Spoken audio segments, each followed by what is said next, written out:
good. Thanks, mate. Nice to meet you. Yeah, good to see you and meet you. Just, are you there? Are you somewhere? Right, yeah, Ben, I'm just waiting to get everyone admitted, and then we'll start right away. Because we only have 40 minutes. No problem. How are you doing? Yeah, good. Good, and you? Yeah, good. Oh, there you go. Just, how's it going? It's got the sponsor background on. Got the branding behind it. Yeah. Justin, geez, you're looking a bit catty, man. Paul, nice to hear from you. Cool. So I think everyone's on here. So I know we only have a 40-minute time limit. So I think we can get started. So first of all, welcome to everyone on here, and welcome to the students. How's it going, guys? I see you all got your mics muted, but we'll be hearing from you a bit later. But just to explain a bit further to yourself, Justin, Ben, basically what this is today is it's a student-driven interview with our third-year diploma in sports and exercise students. Diploma in sports and exercise. So it's the Stellenbosch students that we've got here today that are going to be asking you guys questions. And I think you two are obviously both involved in football, which is really, really great. But coming from two different sides, with one being conditioning and one being coaching, I think it really sums up exactly what our students are doing within this diploma. First of all, thanks to you guys for taking some time out to be here with us today. I think I'll just start off with a brief introduction of you guys, but I'll give it to you guys to explain a bit more. So first of all, we have Ben Mckenzie joining us all the way from the UK. And Ben, I just want to check quickly, you haven't forgotten your roots, eh? If I say Uganda, do you know how to respond to that? Yeah, lekker, Okay, just checking. Ben, it's weird, when you leave, you actually end up like kind of missing that stuff a lot more than when you're actually just surrounded by it all the time. Yeah, I keep pushing South African ways on everyone here. There's nothing like a bit of South African slang to get you going. Yeah. So Ben, you're currently a sports scientist at Leicester City Football Club. And if I'm not mistaken, you're mainly involved with the International Academy within Leicester. Yeah, so... But I don't know if you want to just give a brief background to the students of like what your pathway has been to get you to where you are now. Yeah, so I went to school in Cape Town. Ended up then going to Stellenbosch to study sports science. Spent 4 years there, finished with a honours in high performance sport. And then from there, obviously I kind of graduated and I was like, cool, got that, but now what? Like I needed to go get a job. So I initially applied to go work in America. There's a kind of big organization there that's partnered with Bayern Munich called Global Premier Soccer. So I kind of was going to go work for them. Yeah. Went over to the UK because they recruit most of their coaches from there. And they did like a training weekend. Went along to that. Everything was great. And then I went to the embassy in London to get my visa to go to America, and that just didn't happen. So they kind of slightly dodgy documents or something, but they weren't having it. So ended up kind of just crashing on people's sofas for 4 months in the UK, just applying for random jobs, working all sorts of weird stuff, and then eventually got an internship with Leicester. Spent a year there doing a kind of master's degree and working pretty much full-time with them. Sure. And then that resulted in this full-time job. And like you said, it's with the International Academy. So the owners of Leicester are these kind of wealthy Thai businessmen. Yeah, sure. For a company, King Power. And they really kind of want to push football in Thailand and improve the standard of everything there. So what they've done is they've created this program called Fox Hunt. Cool. And what happens is they pick 10 to 15 boys from Thailand each year through this huge like trials and tournament set up in Thailand. And then they send them here for 2 years to go to boarding school and to train with us. Sure. So we kind of follow the exact same training and like the amount of contact time as, for example, the under 18s from the full English Academy would follow. Sure. And just to provide a bit of information, what did your master's involved in? I see you did it in a year. I'm taking more than 3 years almost to do mine. Yeah. No, the masters here, like, to be honest, like I did it for the internship. The course itself was not ideal. It was through Derby University. Okay. But it's literally, it was kind of scrape by bare minimum, just try and finish the course, because I mean you're working a full-time job pretty much at the same time. So I mean, I kind of, I worked everything, and then when we kind of broke up for the summer break, that was when I kind of, the month that I wrote my dissertation of like 10,000 words or whatever. So but it's a much shorter project. It's a much shorter master's because it's just it's like an embedded research thing. So you're only really doing, it's a much shorter project than you would have to do at Stellenbosch for your masters. Yes, sure. Yeah, I think we minimum 2 years you have to. I mean, if you do it in a year, you're crazy.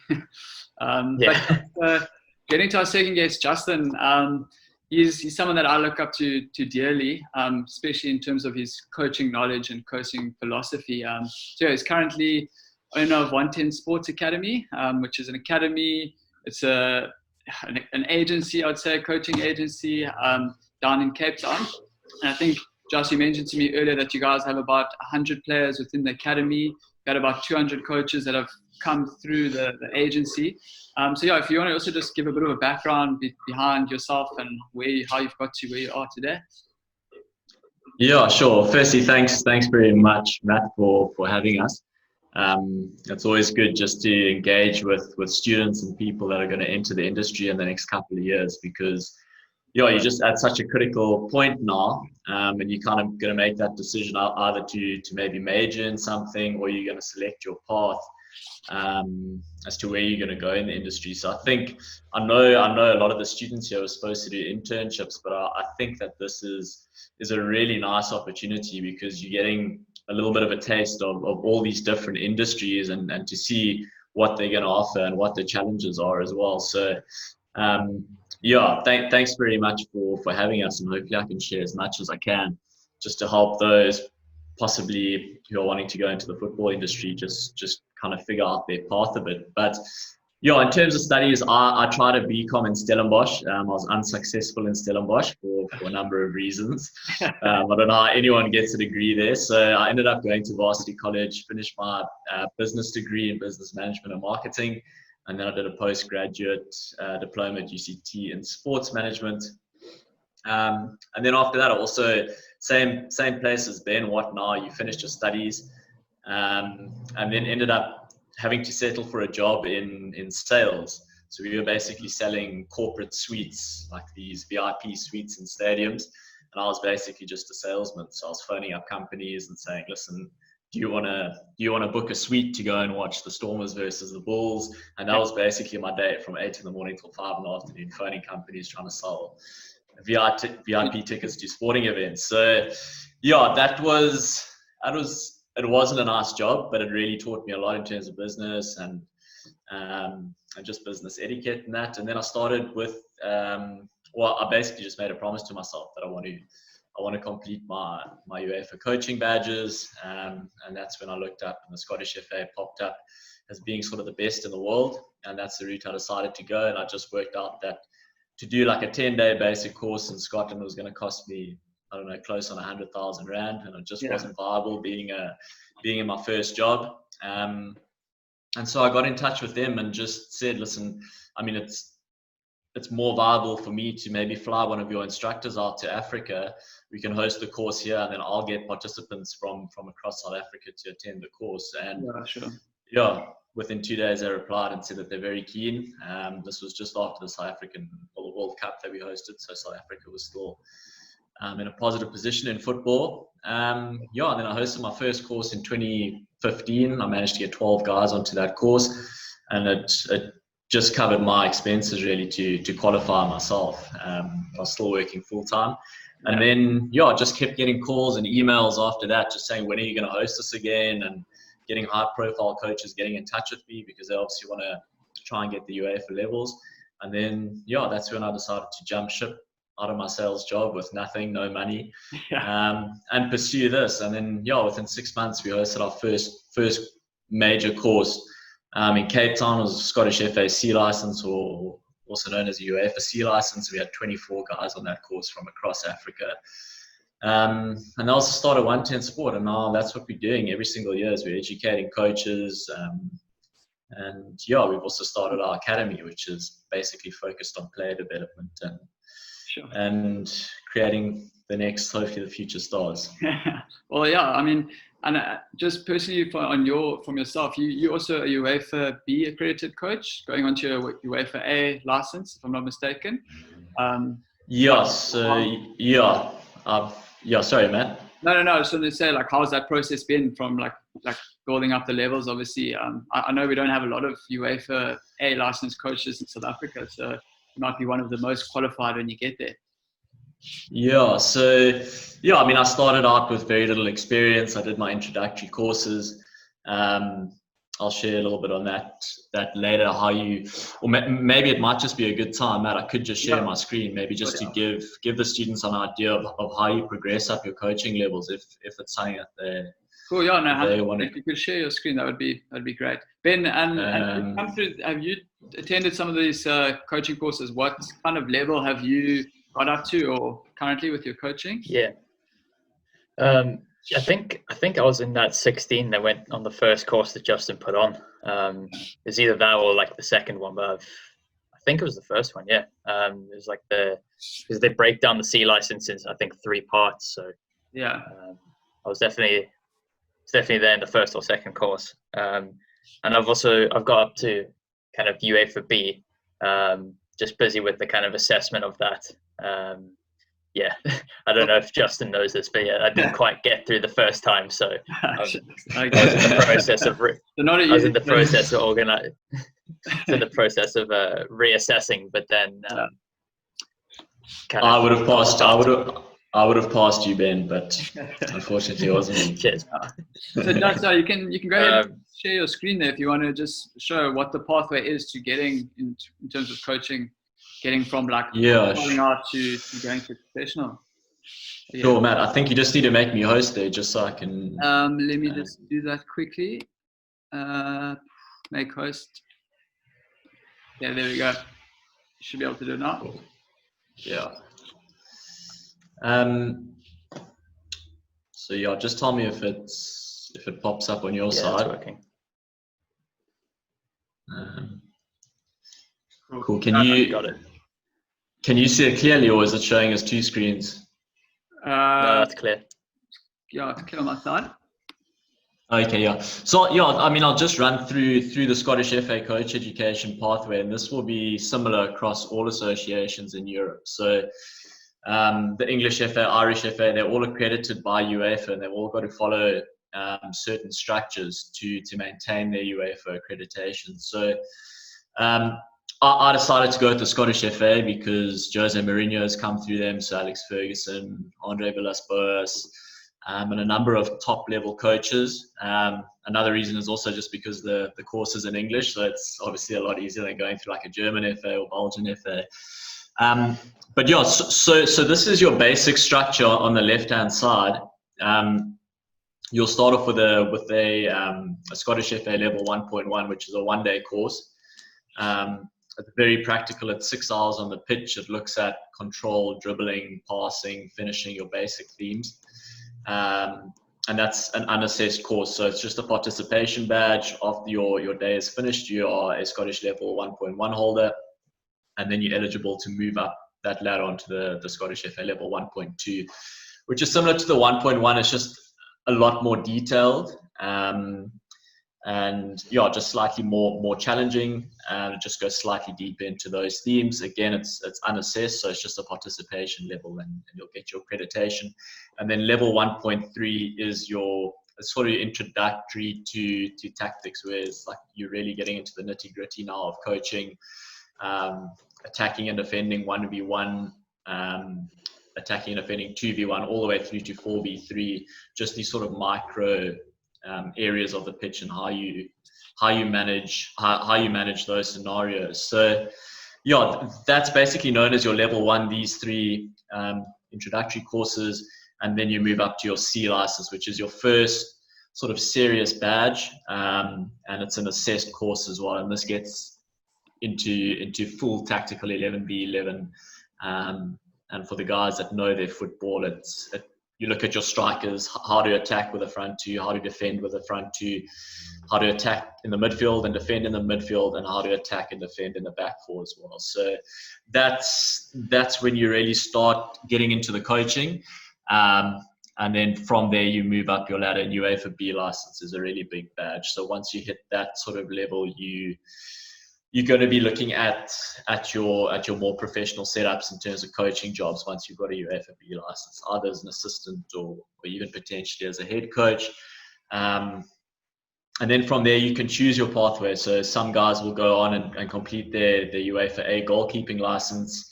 Others will just continue straight onto the UEFA A license, or others might move off into the youth direction, which is it's actually a tougher A license, the elite youth A license. Yeah.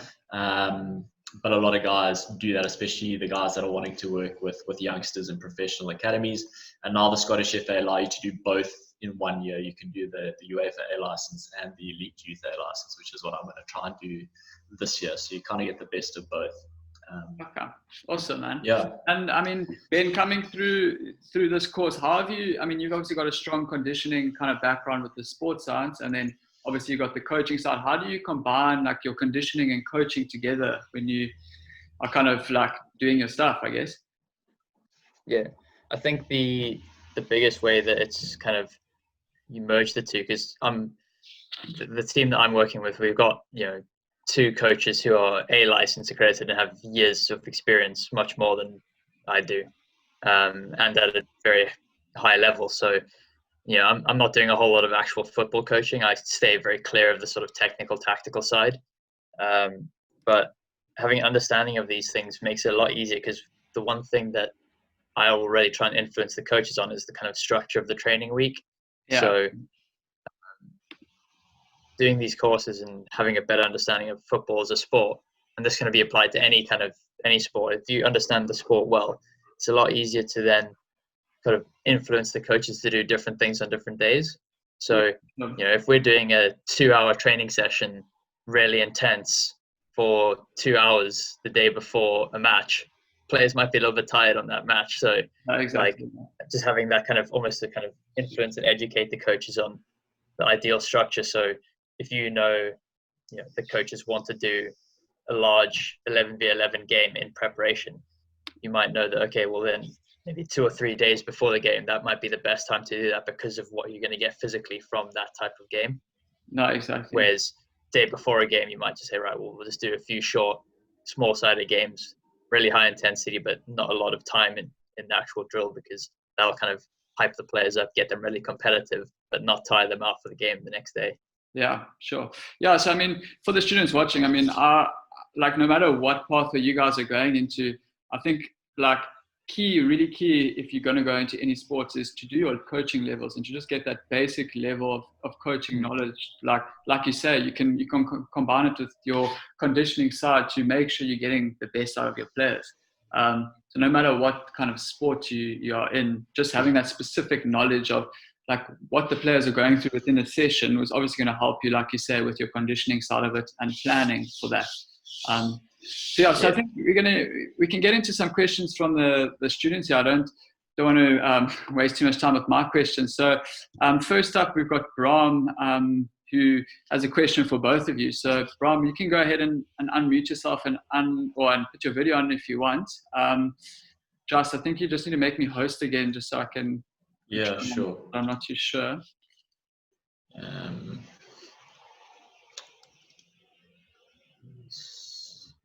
Right, Brahm, are you there? You should have host now. There you go. There's Brahm. Brahm, how's it going? Hi guys, nice to meet you both. It's quite an honor. Yeah, so likewise. I'm just going to get right into it. Ben, you said that, you just said you try and stay quite clear of the technical and tactical side. How do you actually incorporate the strength and conditioning coaching with the tactical and technical side? So do you and your coaches, for instance, go beforehand and discuss the whole season, or do you take it week by week where you have morning S&C coaching and afternoon technical tactical, or how do you go about all of that? Yeah. So in general, our kind of just daily structures, we'll get the players from their school at about 2 o'clock in the afternoon, and they've got to kind of shoot off again at about 5. So we've only really got 3 hours to try and cram everything in. Obviously, on different days, you'll have different amounts of each thing. So, but generally, we keep them quite separate. So we'll have a kind of warm up before the players go into their football. And although it's a warm up, it's not just about kind of getting warm. Those are kind of physical development sessions. So on each different day of the week, we'll have a different focus. So, for example, 2 days before a game is our speed focus. So with that, in the kind of the first 15, 20 minutes, our physical prep session, that's where we're going to be actually doing some sprinting, doing some like just basic physical activities to make sure that we're actually getting the players faster. But then and then after the session, they'd usually go into the gym and do this. They're kind of lifting some weights and doing some exercises in there. The way we kind of then integrate all that with the coaches is it's kind of a concept in, I don't know how much you guys have learned or not learned about periodization, but it's basically just your planning of your training. And there's a concept called vertical integration. So, and that's just basically trying to have more similar things on one day and then have different things in the next day. So if we have a speed day, we know that certain football activities are going to have a better exposure to high speed. So if we do a large-sided game where they've got a lot of space, so like an 11v11 game, there's going to be more opportunities for the players to sprint and get exposure to running fast compared to a 4v4 game in a small area. So the conversations with the coaches is just to try and manipulate their practices a little bit to have that same exposure to the physical demands. We're not trying to say, oh, you have to do these specific 3 drills where the guy like does a little pass and then sprints 60 meters. We just want them to try and like think about how they can kind of constrain their practices. So it might even just be a game where, one team has a ball and as soon as they lose the ball, they have to quickly change to a new area and transition to a different area, which is 20 meters apart. So then they have to have that little sprint in between. So it's just trying to keep those same little constant threads of detail throughout all the practices.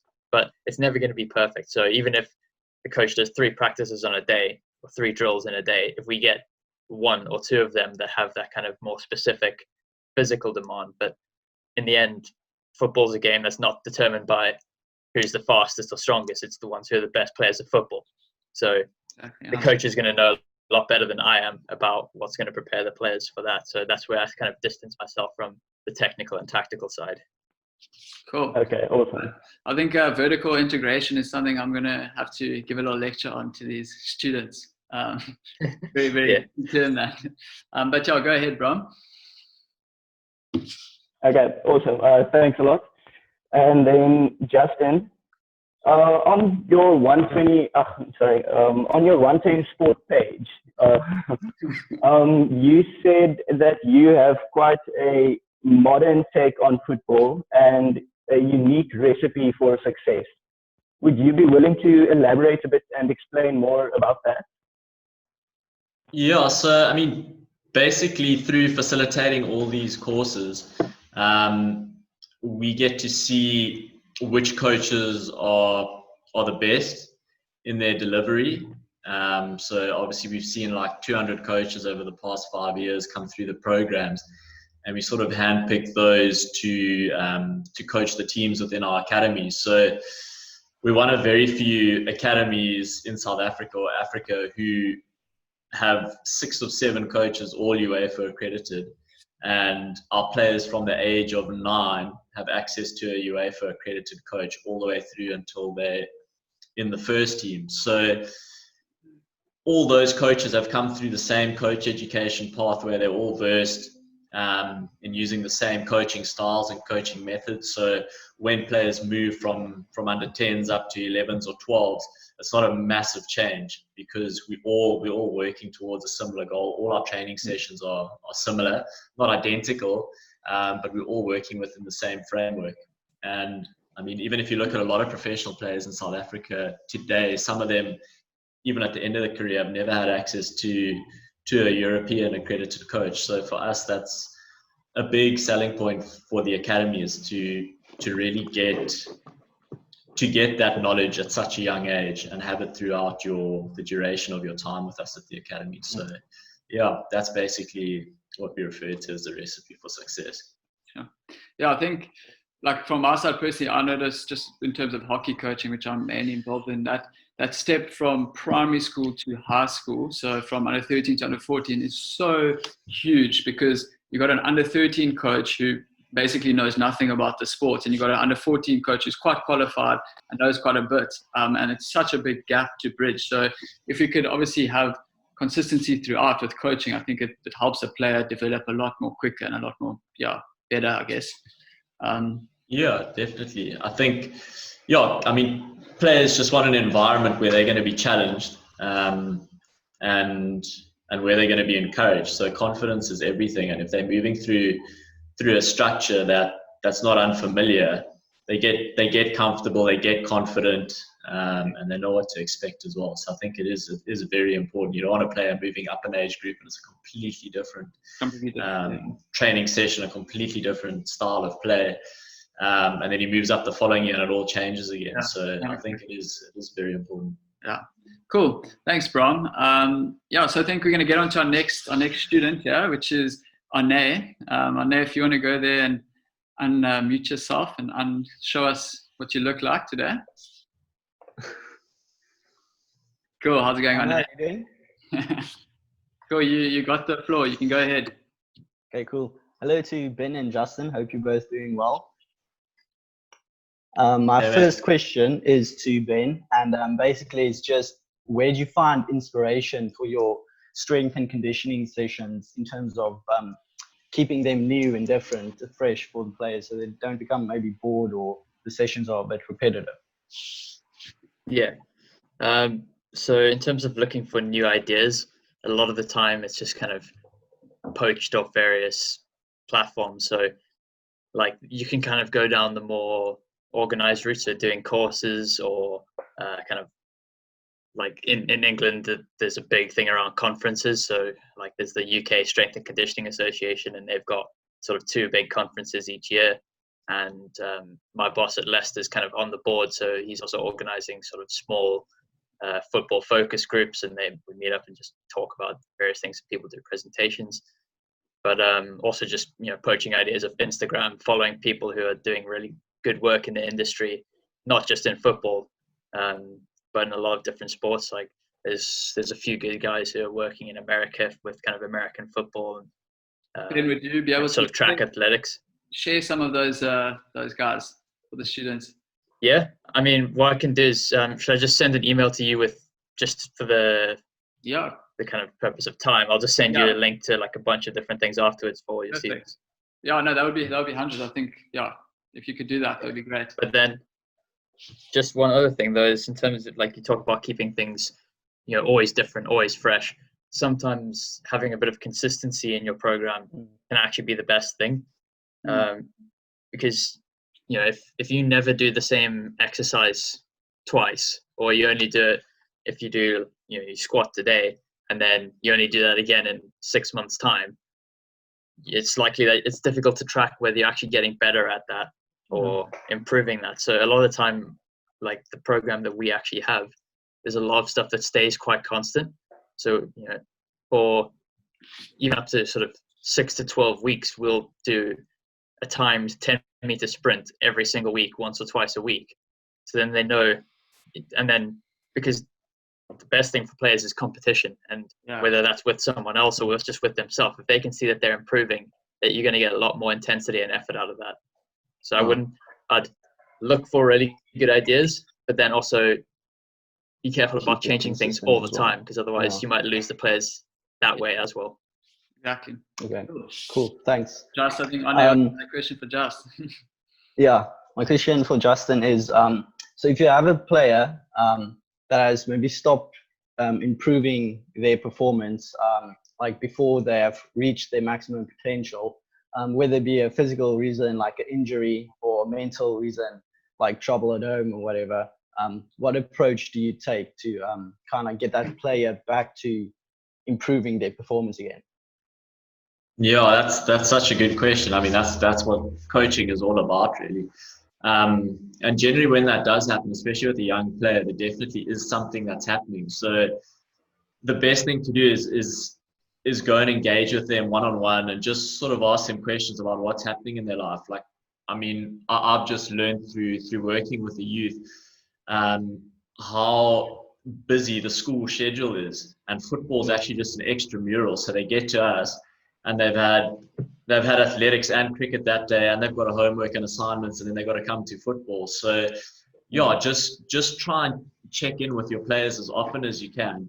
And it might be something related to the club or the coach, or it could be something personal outside of the club. So I mean, it could also just be exhaustion. If it's a player that's playing week in, week out, and he kind of plateaus, sometimes just a break is more important than pushing that player through. And I quite often, when I was working with Varsity College with their first year, which is a bit more senior than the youth, I'd often just go and chat to a player, and just their schedule is way too busy, and football's actually just stressing them out. I'll just say, take a week off, come back next week, you'll sit out for the match, and they actually come back really hungry, because you almost starve them of a week of football, and they actually come back and they're keen to go again. So yeah, there's different ways. It might be something with the coach. Maybe they're just not enjoying your coaching style. Maybe they're not happy with the position that they're playing in. So you'll only get that information from the player. So instead of, I'd say, guessing,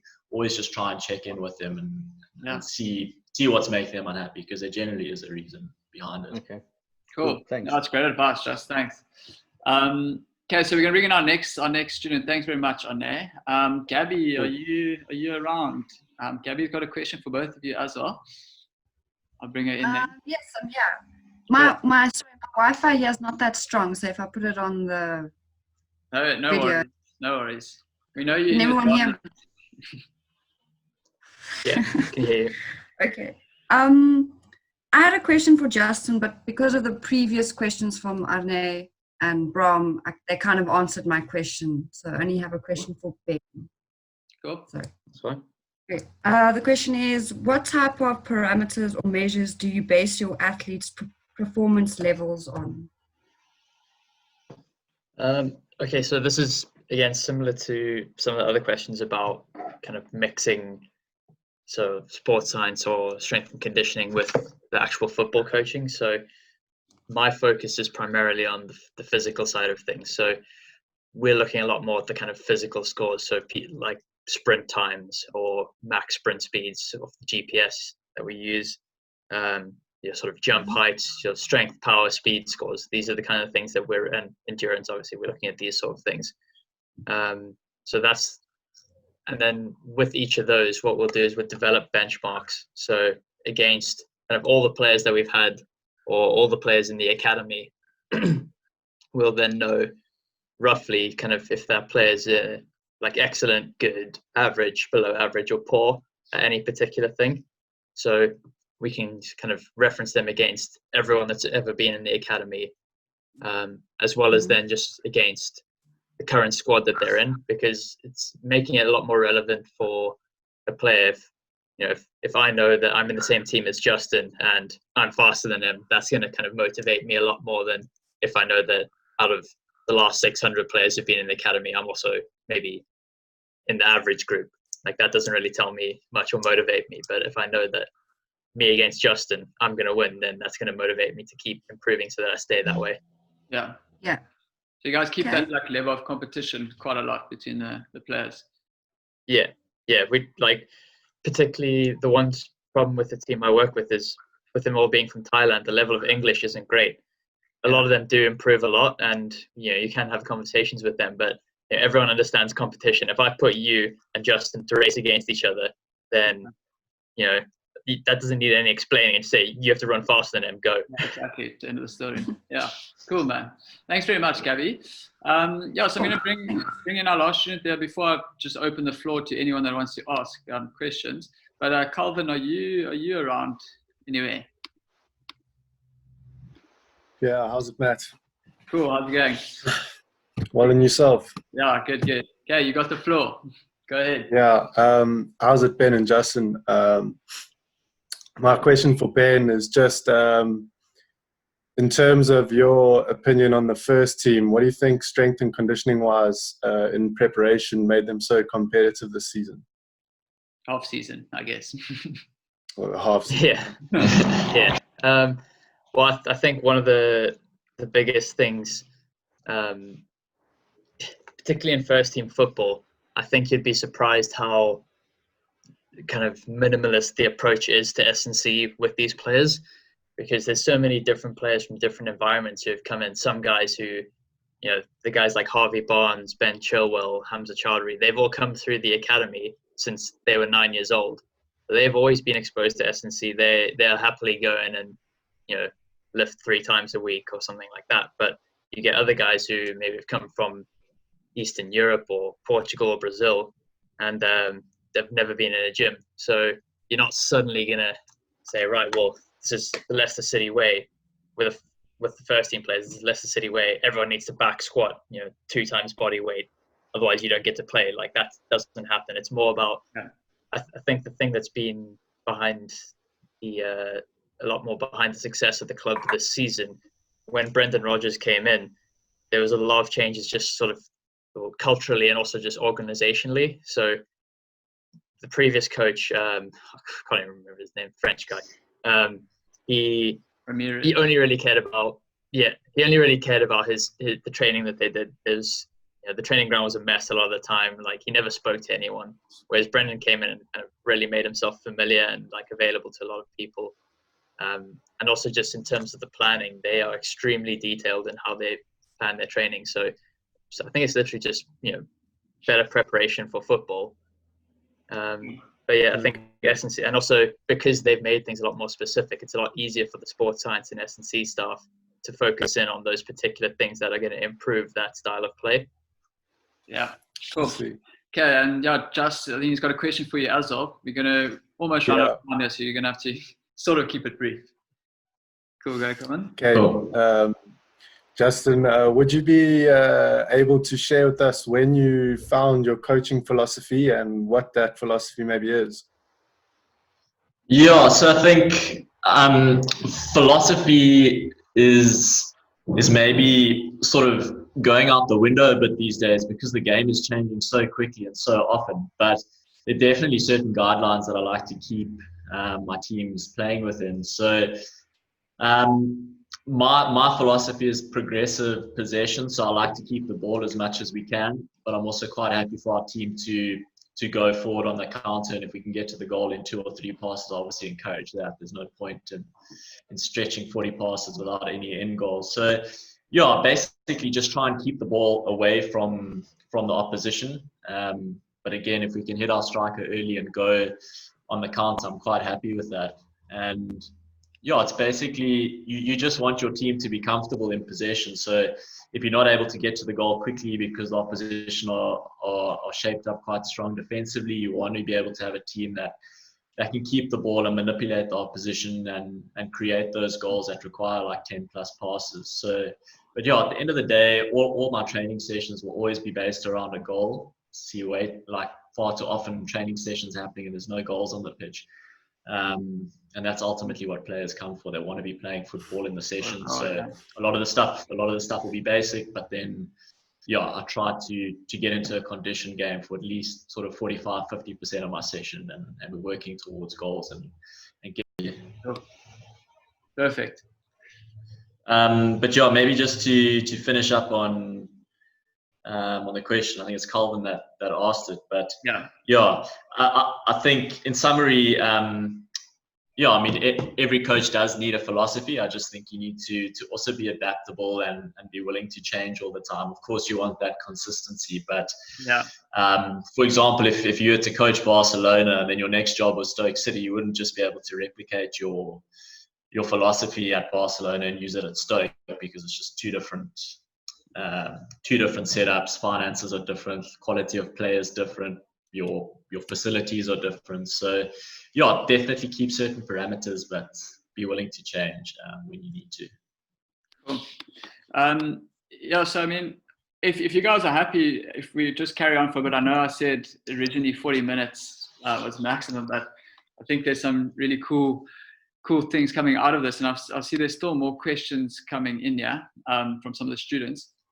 So yeah, did you manage to message Ben there, Just? Yeah, I have. Let me just quickly. He hasn't read it yet. I'll send to me email. But I mean, if maybe I've got a question for you. So for anyone looking to get into coaching, now I'll ask Ben some more about the technology and stuff they have. But what would you say are the key basics of equipment that you think are just the most important things for whether it be football coaching or just coaching in general? Yeah, I think it's quite a basic answer for me really, and that's just like balls and goals, because without that you can't put a session on. And I think we got Ben back. That's Ben's back on now. Guys. Yeah, I mean, I'm purely focused on the coaching side, so I've got no real conditioning background. So for me, I'm focused purely on like the technical and tactical side. But yeah, you have to have a goal at your training sessions. It's the first thing I'd have after a ball, and anything after that's just a bonus, because you can obviously start making adjustments. But yeah, I mean, agility poles are great. It's so universal. You can use it for strength and conditioning. You can use them as mannequins in your sessions. I mean, our setup is basic compared to what Leicester City has. But yeah, there's no reason, like, equipment should never limit your ability. There's always a way to get around it. Exactly. But 100%. balls and goals when you can. Yeah, Ben, so I mean, I'm a bit of a sports technology nerd, if you could call it that. So I'd just like you to like describe what is some of the technology and stuff that you guys use within Leicester City for your players. Yeah, so I mean, everything we use, you can definitely get by without it. That doesn't sound that's probably not exactly what all the people who are selling us loads of stuff want to hear, but all the technology we get, the only thing it's going to do is give you a lot more certainty about what what you're measuring is actually right. Yeah. So some of the things we use, probably the one that gives us the most data at the moment is just the GPS unit. So I'm sure everyone's seen players with this kind of sports bra looking thing and the GPS unit in the back. Yeah. And the nice thing with those is that's where I can start to have a lot of influence on what the coaches do, because I can look at how their drills have kind of mapped out physically, like how much the players have run at what speed, how many times they change direction at what intensity, and then start to kind of build a library of what their drills look like physically. So when we're trying to put together a speed day or a sort of resistance day where people are doing a lot of change direction, I can say, well, yeah, if we do, for example, if you do a 11v11 game, you're going to get a lot more kind of running at high speed. Whereas if you do a small-sided game, you're going to get a lot more intense change of direction. Yeah. So if we're looking to overload any of those particular qualities, we can quite easily just say, yeah, do some more small-sided games. They'll appreciate that. Yeah. Sure. Okay. And your player monitoring kind of systems, you guys have, like, I know a lot of guys these days have an app for all their players. They log on every morning, like rate their sleep, all those kind of things. Do you guys do similar stuff? Yeah. If you want, I can quickly share my screen and just show you. I'm going to just make you a host here quick. Yeah. Okay, I'll make you a co-host, so then you should be able to, yeah. There we go. Should have it to your side. Let me share my screen. Yeah, guys, if you have any questions, you can just write it in the chat function, then we'll get to them just now. Okay, so you see my screen now? It's loading. Is it Excel loading? Yeah. It's taking a while. Yeah, so there's so many different applications and companies that have these kind of athlete monitoring systems you can use. I've gone the kind of the way of just trying to make my own. So through everything that comes out of the GPS and other softwares we use, I kind of just put it all into this one place so that you kind of get everything you need from it. Yeah. Other things we use to kind of filter into this is most like it's weird. At Leicester, they've got this kind of obsession with trying to buy stuff, whereas I'm always trying to look for the free ways to do things. Because I mean, do it yourself. For example, with Google's got Google Forms, and with that we do all of our kind of wellness monitoring. So, like you said, asking people how much they've slept, or how their muscles feel, how just generally how much energy they have. This is yeah. Must have a lot of data on there. Yeah. This one. No, I guess also back to like what Justin was saying earlier, like you can have all these athlete monitoring kind of systems, like monitoring sleep and RPE and all those kind of things. But generally the best way to find out how an athlete is coping is to just ask and to just chat to them, I guess, as well. Yeah, exactly. Okay, so yeah, you can see my screen now. This is kind of where all of the data will get put in. So everything on this green table, that's all the stuff that comes out of the GPS. So you can see all the different things we look at. So it's like change direction, accelerations, how long the session was, top speed, and then sort of total distance. And then on the right, that's something we get from a questionnaire that they do every morning. And then you can see training day here. So that's tells us what kind of, so if it's day before a game, that's just match day -1. Or if it's 2 days, match day -2. And then that'll kind of come out in reports like this. Okay. Like at the moment, it looks a bit weird because it's on today's date and we haven't had training for 10 weeks. So yeah, sure. But then you'll kind of see what our average total distances and a few other things are for each particular sort of day of the week. And then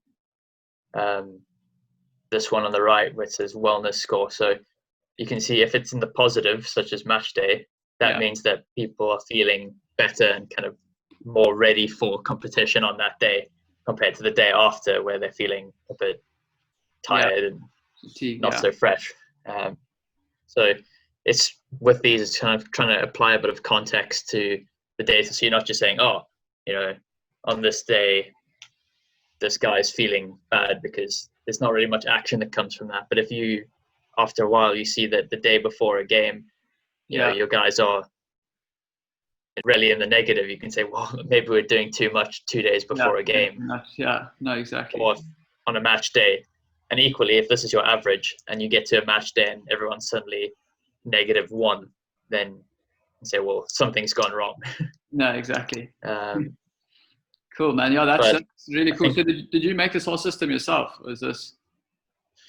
Yeah. I made this kind of interface. There's a bit of coding that kind of comes in with when you so if I click upload here, you'll see it kind of just like skims through and then moves it to each player has their own tab. And that's I think Ryan White. Yes, of course. He did his masters at Stellenbosch. He's really good with code, and he's doing his PhD in Leeds now. He's. I mean, also, I think he did his masters in acute chronic workload ratios.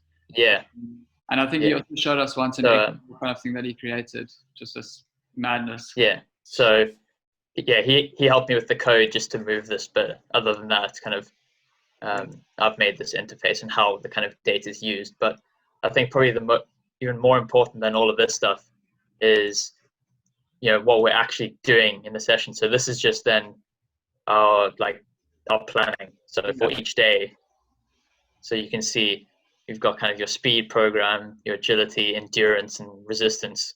So it's all good monitoring 10 different variables of physical load, but if you don't actually plan anything, then you're just kind of reacting and you're never really ahead of the data. You can only it's just history. No, definitely. Cool, man. So thanks for sharing. We try and have a no worries. I mean, just on that, you mentioned about you guys haven't trained for 10 weeks, which I mean the rest of the world's like that. So Elise had a question for you. I don't know if Elise is on here. No, she's not. But I mean, just for those that are on here, how have both of you guys currently been dealing with your athletes or monitoring your athletes? And how have you found motivation to kind of keep them interested? And Josh, maybe we can start with you. Yeah, I mean, we've done the standard online football conditioning sessions and technical sessions as well. So every week our players get 2 technical sessions and a conditioning sessions, and basically they can record what they've done, how many repetitions, how fast, and then we also try and keep or put a challenge into our session as well. So yeah, I think in these times you can just do your best and try and create the best possible training mechanism that you can, but ultimately it's going to be up to them whether they're going to do it or not. But yeah, luckily we can keep track of that, and we can see who's done what and who's missed what sessions, and that'll kind of give us an idea of what we're going to arrive back to when football resumes. We'll be able to see who's been doing their sessions, and then we've also now started tactical sessions. So yeah, just 1v1s, basic principles there for our youngsters, 2v1s, all the way through to 11v11. And yeah, just to change it up, because the technical sessions, I mean, a lot of guys are living in apartments or areas, small gardens, so it's quite tough to maintain like a fresh approach every week for 12 weeks. So we've decided to shift across to the tactical stuff, because I think ultimately that's what all footballers and coaches are interested in, is how you're going to go about winning a football match. Cool, man. And Ben, you guys, is it similar kind of stuff? What have you guys been doing to keep your athletes motivated? Yeah, I'll just share my screen again quickly. We've just gone full Instagram coach. We're trying to stay away from. So like this is our Instagram page. Unfortunately, it's a private one, so you guys won't be able to follow it. But I'll give you a little insight now. Cool. So basically, we're just putting out sessions that look a bit like this. So with, like Justin said, a few challenges. So again, trying to have things that are really measurable, so that we know that people are improving. So every week we try and do a fastest 1K and a fastest 5K challenge. Just because then that's things that. So go on. Do your players cheat in the 5K challenge like all those other professional guys? Oh, yeah. Well, I'll show you. So this is our kind of the stories that we've got. I'll click back just through. So kind of join the thing. But then, we started getting some really quick times. So I then had to put this out, because guys were starting to just, for like 1 or 2K of their 5K, were riding a bicycle and getting like, they're beating the world record for a 1K time. So I just thought, something's not right here. Yeah, I saw but a couple of the United players, I think it was, where they were like running like a 14-minute 5K or something ridiculous. I was like, it's impossible. Yeah, it's just because everyone just sort of sprints and then pauses it, waits 5 minutes until they recover, and then go again. So I've had to do quite a bit of investigating some of these times. But what we then do is we just feed back the times on a little table like this. Cool. So what I'll do is I'll shamelessly show off the one that. That's one that I won, so I'm going to claim that one. Just shamelessly giving myself the trophy.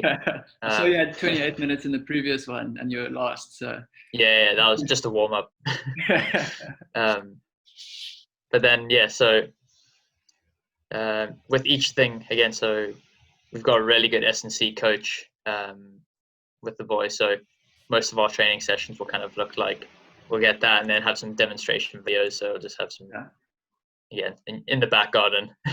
So it's just looking at different exercises like that. And then we've tried a little bit to do some education stuff on here as well. So, so you got the learning. Things like, try and click on that. So that's just kind of your use it or lose it idea. So it just shows how many days you can go without doing something before you start to kind of lose that capacity, just to try and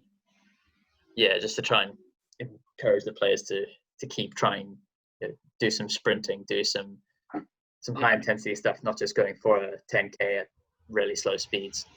No, exactly.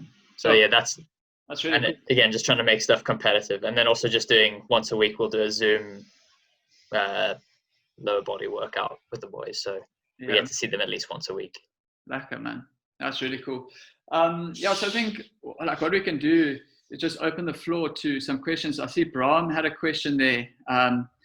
He's had a few questions, and Faye's also there. So maybe we just go to Bron first. I think he says there, Ben, how do you go about individualizing certain S&C drills to improve certain players? Also a question to Justin, how would your B or A badges improve your job opportunities in South Africa? So I don't know, Justin, if you want to maybe start, and then we can go over to Ben again. Yeah, sure. Yeah, I mean, coach education is pretty much everything if you're going to go into a specific sport, be it rugby or football or cricket.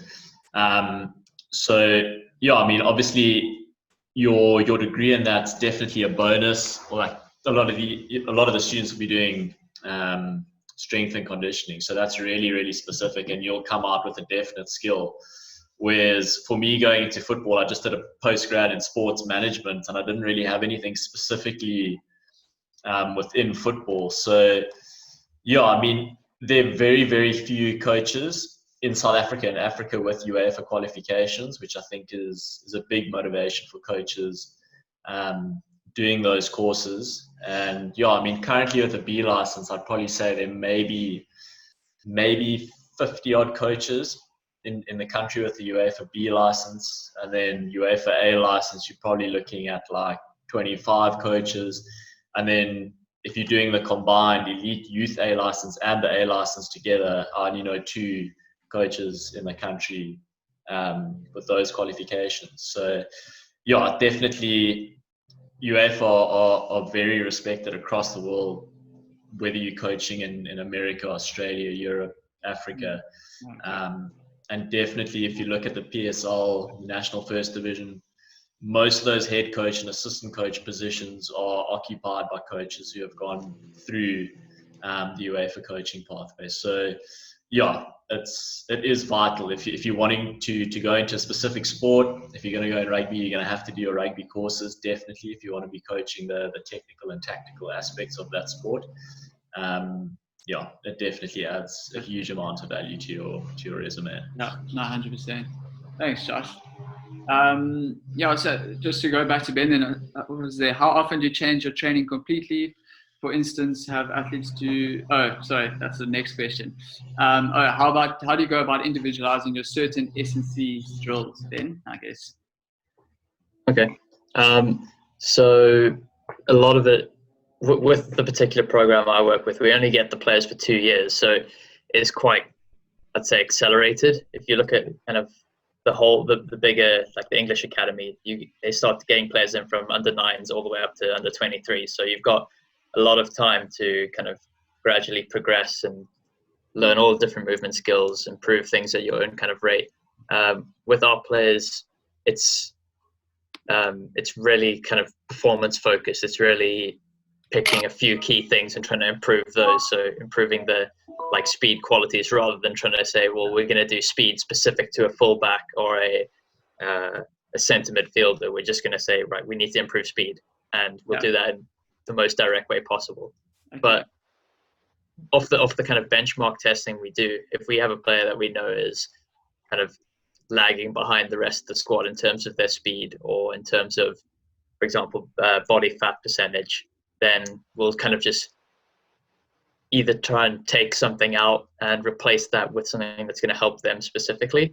So, for example, if there's a day where we usually just do upper body weights, just for some building bit of muscle, we might say then, well, it's actually more important that you strip off some body fat. So we're going to put you on a watt bike for 20 to 30 minutes, and we'll just do some steady state stuff to work on that, and then give them kind of educational stuff around nutrition and eating the right things. So yeah, we do take quite an individualized approach, but at the same time, it's quite phased. So we know that in the first year that a player's with us, they'll kind of have a certain exposure to things. And then within the second year, we'll start to kind of really ramp it up and really focus on performance for them. Yeah, I mean, I guess you don't want to always individualize too much, because then guys feel like they're not going to get the team dynamic kind of training as well. So, but it is also super important that if someone is lagging, I guess, in certain areas, that you make sure that they get up to standard or scratch. Don't let them fall too far from the team, I guess. So we got a question here from Faye. Faye, I'm going to bring you in here so they can see you. You're a new face. Where are you, Faye? Hello. It's really dark. I don't know what's up with my camera. I'm sorry. No, it's a fair question there. So Right. what do you want to know, Faye? So, just in terms of this is for Ben. Hello, by the way. Thank you so much for Hi, your nice to guys' meet you. time.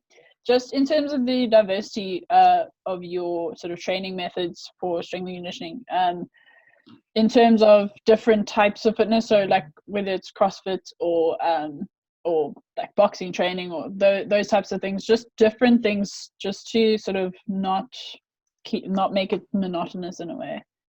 Yeah. So we kind of take a slightly different approach, and we kind of look at more in terms, rather than different modalities of training, we look at different sort of energy systems. So if we know we want to improve a player's endurance, because in the end we're a football club, not a boxing gym or a CrossFit. Like not to say that there's anything wrong with that, but like everything we're doing is supporting them as football players. So what we want to do, especially that we only have 2 years with these players, is to make sure that whatever we're working on is very specific and it's going to improve specific qualities so that it's going to support their football. So everyone wants a football player who's fast, strong, powerful, and has good endurance. So we're looking at the ways that, so for example, with our endurance training, a lot of football is kind of spent at that kind of threshold intensity where it's not really fast, like not flat out sprinting, and you're not doing a slow jog. You're kind of walking most of the time with little short sprints in between. So we kind of, from an energy system side, we work at the absolute top range, going really fast, and then the lower range, working on the aerobic system so that they're able to recover better for those fast. So yeah, back to your question in terms of diversity, we change up how we do those, working on each of those energy systems, but probably the most variety we'll get is either using, in the start of the season, we might use more running based activities for endurance, but then in the winter months when it's cold and miserable and no one wants to be outside, we'll usually do more conditioning on the kind of watt bikes. If we just want something that's quite specific and measurable so that we know we're targeting a specific area. But then in terms of, we do also do things like multi-sport. So every now and then, it's more kind of recovery days, more of just a de-stress and kind of part of the cultural side of training rather than actual physical training. But we'll play, I mean, we've played Quidditch with the players. We did a military excursion day where we had to go kind of, you know, shoot paintball guns and run up hills and stuff in Wales. So we do try and put in a bit of those things, but that's more sort of the fun side of things than real physical training. Cool. Yeah, I think just in line with that, I mean, I did a short lecture for you guys on it in terms of small-sided games, and maybe just you can comment on this as well. Like within coaching and stuff, obviously, like we've separated now, you have the conditioning side and you have the coaching side, but like by using something like a small-sided game, you can actually work on conditioning stuff whilst doing that. So, I mean, just, I don't know how often do you guys use small-sided games to, for instance, get the players fatigued or something like that? Yeah, if you want to comment on that. Oh, you're muted. There you go. Can you hear me? Yeah. So I think it's very useful for pre-season and beginning of the season, because obviously you're going to maximize your touches on the ball, and also it's very game related. There's defenders, there's opposition, so your players have to make quick decisions, and it's also very good, obviously, in terms of your speed and acceleration. So a lot of short sprints, changing direction. It's good for communication. And yeah, I mean, it's a really fun way to train. Obviously, with goals in your session as well, you're getting a lot of shots at goal, which is great for your midfielders and your strikers. To be getting those opportunities often in a training session. But yeah, just the most vital thing is touches on the ball, because you really want to maximize that before you go into the season. You want to make sure that your players are technically very comfortable and confident. And at the same time, they're obviously also fit and sharp and ready for the season. Sure. Yeah, and I mean, Ben, with you guys use a lot of small-sided games as well within your sessions. Yeah, I think that kind of also ties in with Faye's question again in terms of training diversity. And one of the things is just like if you only ever do a 5v5 for your conditioning, four blocks of 4 minutes, you'll get very used to that one thing. So part of the diversity of it is also making sure we do different types of those sort of games as well. So, if we're working on even just doing a 5v5 in a small area versus 5v5 in a large area, you'll get very different physical responses from those two things. So like in terms of diversity, that's where I'm kind of pushing the coaches. Yeah, no, definitely. So I don't want to keep you guys for too long. I know we did have 40 minutes. I know you guys are very busy men. Is there any other questions just before we go that anyone would like to ask? Guys can put a hand up or type it in the chat function. Because I could probably keep you all day. I've got tons of questions I could ask both of you. If there are no questions, then I think we can maybe wrap it up and let you guys be on your merry way. But thanks very much for both of you for joining. I really, really appreciate it from my side, and I'm sure the students will too. So you guys are our first Lockdown Diaries episode, and I think definitely something we're going to look to be doing in the future. With a few more other coaches. So thanks very much for your time. Yeah, thanks for having us, and I'm happy to I'll send you some resources of people that are potentially good to follow for sort of S&C and sports science, and also just send you my email address so that any of your students, if they want to ask more questions, they can just email me. Cool, that's great. Thanks for that. Yeah, and then also Matt, I mean, if any of the students are interested, there's a few free online courses through the Scottish FA that they can do. Oh, yes. I mean, they're literally like an hour long, and you can print a certificate from it. So the one course is a children's wellbeing course in Scottish football. So basically working with youth and what's really important, because there were quite a few questions around youth training and motivation and those sorts of things. Yeah. And then there's also another course on mental health and sports, also a free course, and it's also got a printable certificate. So I can I could maybe just email that through to you if you want to share it with them. I think if they can through just I'll forward on to them. Also that maybe just that slide that you had of the different coaching pathways as well would be great, just if anyone's interested. Yeah, that's perfect. I'll send you it's just like a short 4-page little presentation, but they can have a look at it, and my contact details also on there if they ever want to get in touch as well. Perfect. Yeah, no, that would be great. Thanks once again. That was really, really great. I know Gabby. Sorry, yeah. I think Bram might have a question there. He's just written question. I don't know if Bram, you want to go ahead? Hey, sorry, just lastly, I was wondering, you two respectively, you're quite high in your field, and you are quite you've both gone to university, both done masters and such. Would you think it possible for someone without honors or a master's degree or so to also actually get to the high level that you guys are working on at the moment?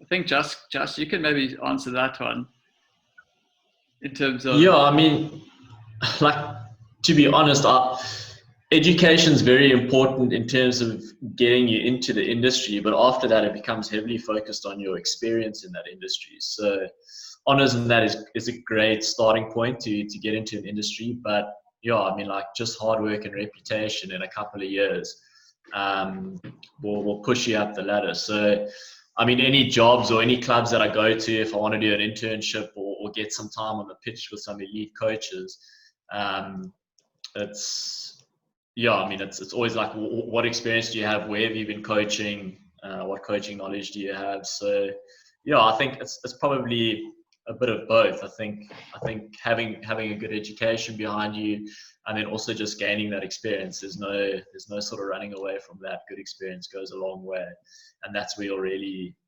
build your reputation in the industry. Yeah, and Bram, just to add in that, obviously I know Justin very well, but there's no need, and no offense to Ben and myself as well, there's no need for an actual university degree. I mean, just you completed your studies at Varsity College, which is a private college just like ETA is. So there's no need for like a university kind of degree or certificate, I guess you could call it that. Yeah, I think there's so many resources available to students and people in the industry. There's so many brilliant short courses out there.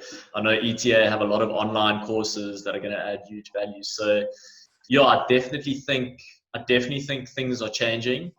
And I almost think your education is just giving you a taste of what you want to go in, and then you're always just building onto that, whether it's sports specific courses, maybe it's business courses.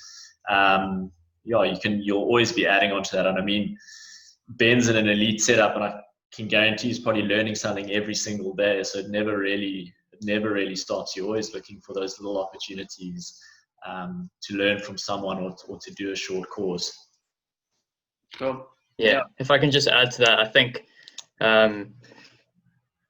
with degrees and that kind of thing and certain courses, one of the issues with particularly in the sort of S&C world is there's, particularly at the elite level, there's a very limited number of jobs. And even just in the UK, like the universities are churning out sports science students like every year by the thousands. So unfortunately what's happened is it's kind of turned into who can get staff in with the highest qualifications for the lowest amount of money. It's just a kind of supply and demand thing. So having degrees and stuff, definitely it's not going to get you the job, but it'll probably get you the interview, because if it's a question of looking at two CVs, experience, like Justin said, is always going to count for more, but they might have certain boxes that they need to tick that, but it's a barrier, but it's not an impossible thing to go and get. I know two people who have been through ETA and are now the conditioning staff for Cape Town City. So there's definitely you don't have to go to university to do that. Yeah, sure. Yeah, and I think Paul sums it up greatly there at the bottom there, saying that I think education gets your foot in the door, but the individual gets the job, and that's going to be like that for the rest of our lives, definitely. So yeah, but yeah, thanks very much, guys. I think we can call it there. And yeah, I hope you guys keep safe during lockdown, and I look forward to hearing a bit more from both of you. I'll get your emails and I'll forward it on to the students as well. Pleasure, man. Thanks for having us. Well, thanks, guys. Cheers. Cheers. Bye-bye. Ciao.